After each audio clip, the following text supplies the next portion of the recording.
Hello, everybody. It's Bourbon Bill, and tonight, a very special episode. We got our grubby little hands on one of the latest releases from a big-name distillery.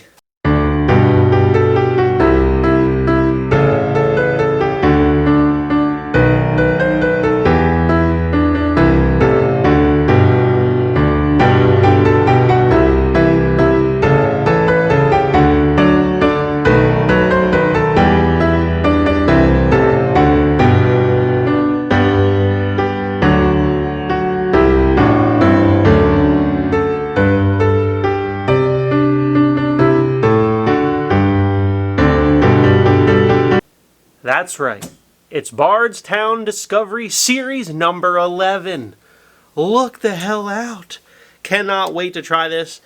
Early reviews have said good things. I don't know that anyone's gotten this yet in person. They mostly, I think, were media samples that some of the big name channels got, but we don't get media samples here on this channel, so you're going to get the truth. Big shout out to my buddy Kevin, who let me borrow his bottle for an early review. So he did crack this, I think, just the other day. So maybe it's got a day or two of air in it. This one's been sitting for like 35 minutes or so. So we're getting as much air as we can give it for you before we give it a taste. He just recently got this, I think, at the distillery. So nowhere around Pennsylvania. Don't get your hopes up. It will drop in surrounding states, usually Maryland and Delaware. I think get it. And maybe New Jersey. Not PA. We don't see good stuff like this in PA. Come on. Alright, so what's so exciting about series number 11? You might say, Bourbon Bill, you know, these Discovery series, little played out. There's been some snoozers and some boozers in the series. This one has the potential, though, to be a boozer.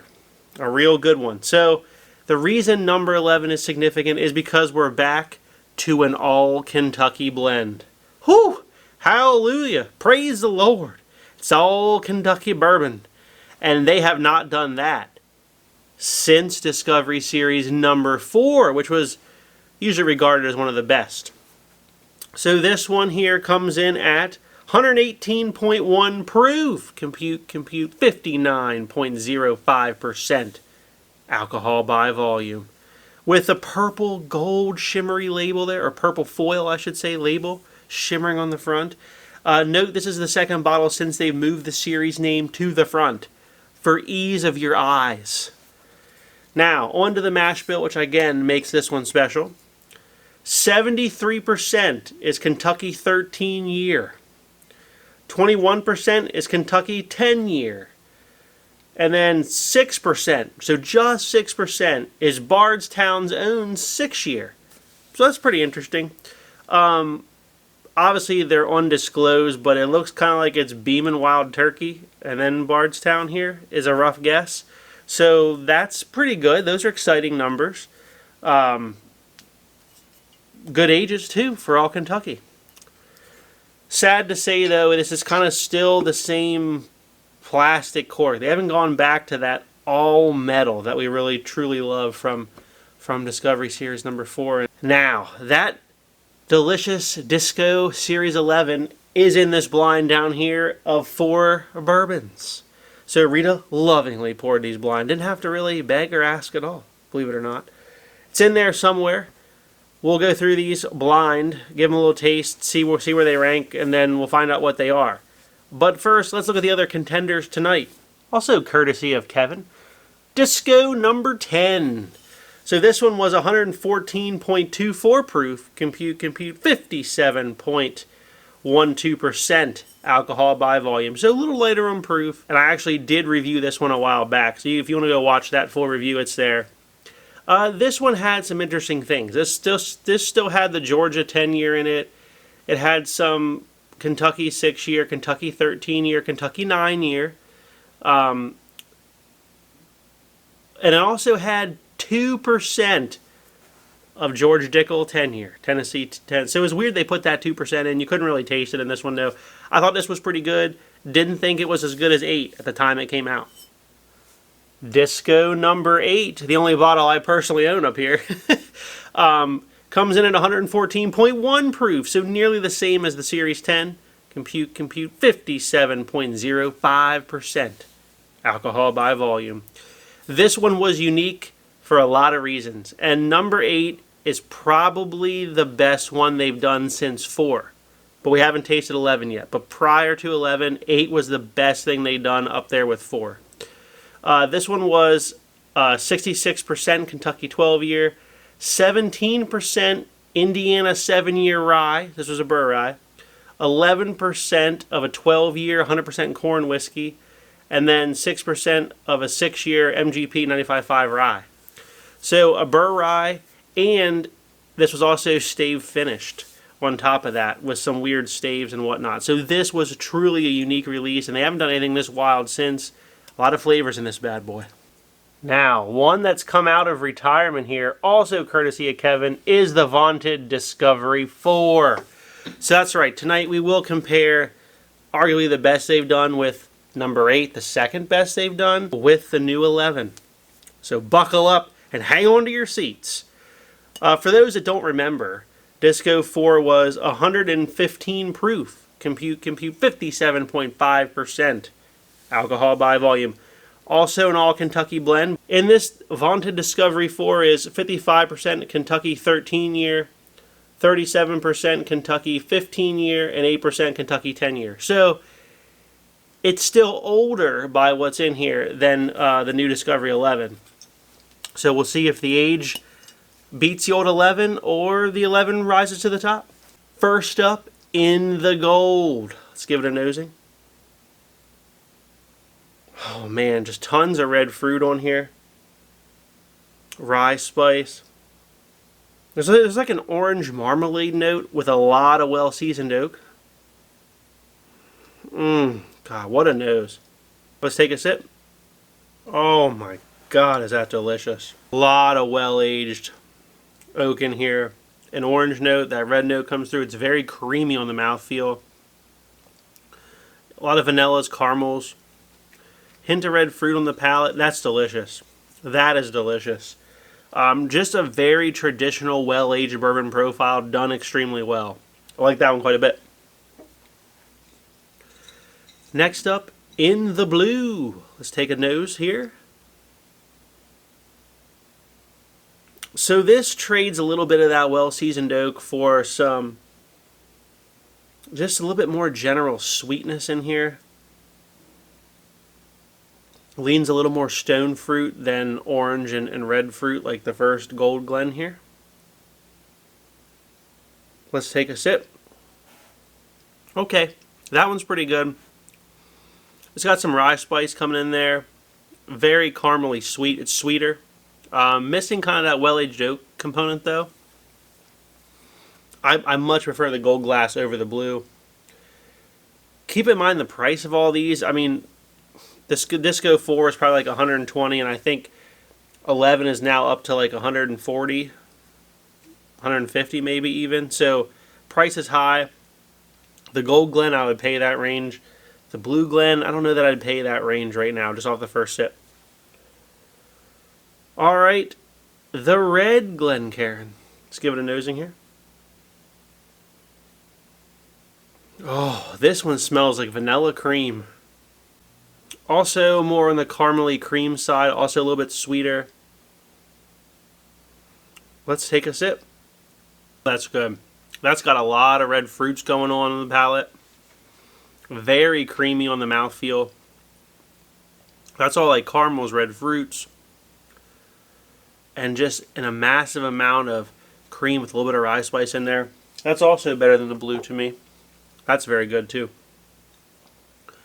Now in the green. Let's give it a nosing. Oh man, does this have a good nose to it. This is like real deep and dark red fruit. It's got a little bit of oak,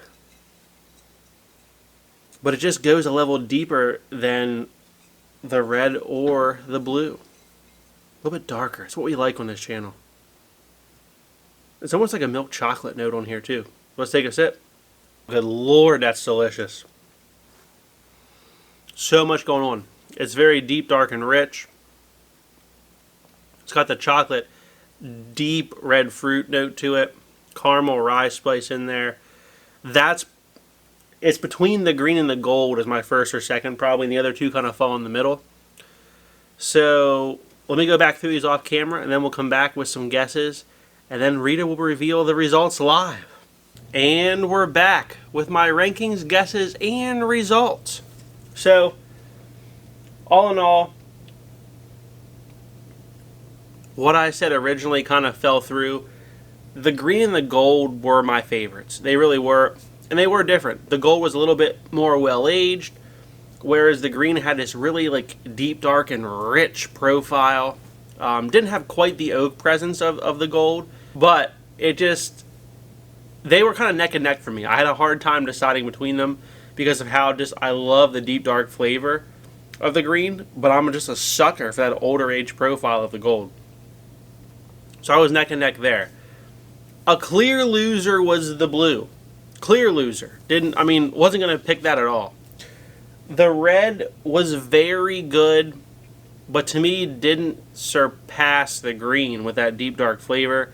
So my guesses. In last place in the blue, I think that's a 10. I really do. Rita, what was the blue glass? 10. 10! Ha ha ha! Alright. 1 for 1. Listen, the 10 wasn't the worst thing they've done. Not anything special. Really, it really was a clear last place. The other ones, you could debate and depending on your flavor profile, but just the 10 didn't have a lot going on. It had like the most in the blend, just not enough complexity on the palate, sadly enough. In third place is the red. Now, this is either the new 11 or the 4, depending on how that came out. I'm going to lean towards, because the 4 is older, that actually this is the 11 in third place. Rita, what was the red glass? 11. 11! Well, well, well. There is our new challenger. Came in third. Now, it was a tight 1, 2, 3. It wasn't that far apart. This is a very good disco blend. Bourbon Bill's rating on this is an A. Hate the price at $150. I wish it was like $100. It drinks more in that like $100 bourbon range, but you could do a lot worse than this, honestly. This is very good. It's just your generic, general bourbon profile done well with some extra age stuff in here, and it's all Kentucky. I think this is worth a pickup if you're a fan of 4, because this is as close as you're going to get to 4, to be honest with you. That means we only have second and first place left, so let's just skip the first. First place is the gold. I believe it was the 4. I drank the oldest. Rita, what was the gold glass? 4. 4! It just keeps on winning. I mean, the recipe for success is pretty simple. Older juice. It's that simple. Wow. I mean, this one was, I initially loved it. I did fight a good bit between second place, which that means second place in the green was Disco 8. Right, Rita? We didn't have some weird mess up, right? 8. Alright, 8. So, I still maintain that 8's been the best thing since 4. The blind tonight kind of proved that. 8's phenomenal. And, I mean, it is a burr rye. It's got corn whiskey in it. It's got a lot going on. But the majority is an older Kentucky bourbon, and then it's got Indiana. Then it's got a bunch of MGP ryes in it. It's just old Kentucky and good 6-7-year-old MGP rye. Phenomenal. The finish shines on this. The initial burst on the palate shines on this. It just didn't have the super aged, like orange notes, sweet oak notes of the 4, which is kind of why I placed it second tonight. But if you're not like a massive sweet oak fan, you're going to prefer 8 over 4. It's that simple. Now, Series 11 is more reminiscent of 4, right? It's not this deep, dark red fruits profile, right? I mean, this was finished too. It's not this burr rye profile. It does lean closer to 4. It's got some oak notes in there, but just not enough to make me pick it over the 8. And that's kind of the 8's one of the best things they've done, honestly.